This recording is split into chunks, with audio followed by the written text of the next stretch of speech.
Hey guys, today I'm going to tell you how to fix apps not opening after iOS update.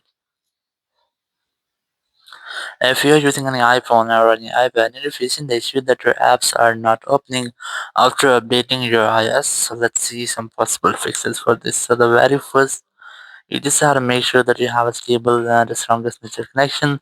That might be your Wi-Fi, so the data. You can also try to connect with the strongest and the stable network connection which you have.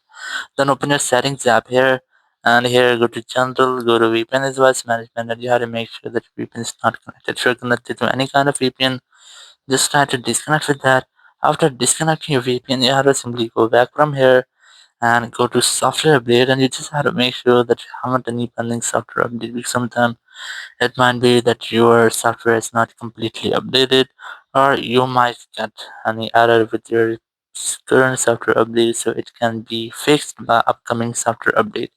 So just check for the software update. After updating your software, you have to go back and try to make a force restart with your iPhone to fix minor glitches. Now to do that, you have to quickly press and raise your volume up and volume down, then press and hold the power button and wait for your phone until the screen goes fully black. And here, once you get the black screen, you just have to wait for Apple logo. And once you get the Apple logo, just release the button and wait for your phone until it restarts. After restarting, after updating your software, you just have to go back from here. And here you have to go to settings, go to general, and go to transfer reset iPhone. Select reset all settings, enter your iPhone passcode, and then select reset all settings from the confirmation message pop up.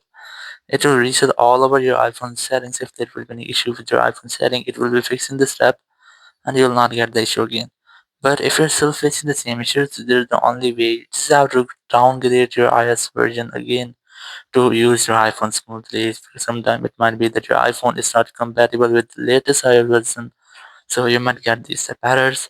So you just have to try to downgrade your iOS version, and then you can easily use your iPhone without any kind of issue. Thank you very much for watching the video. Until next video, bye bye.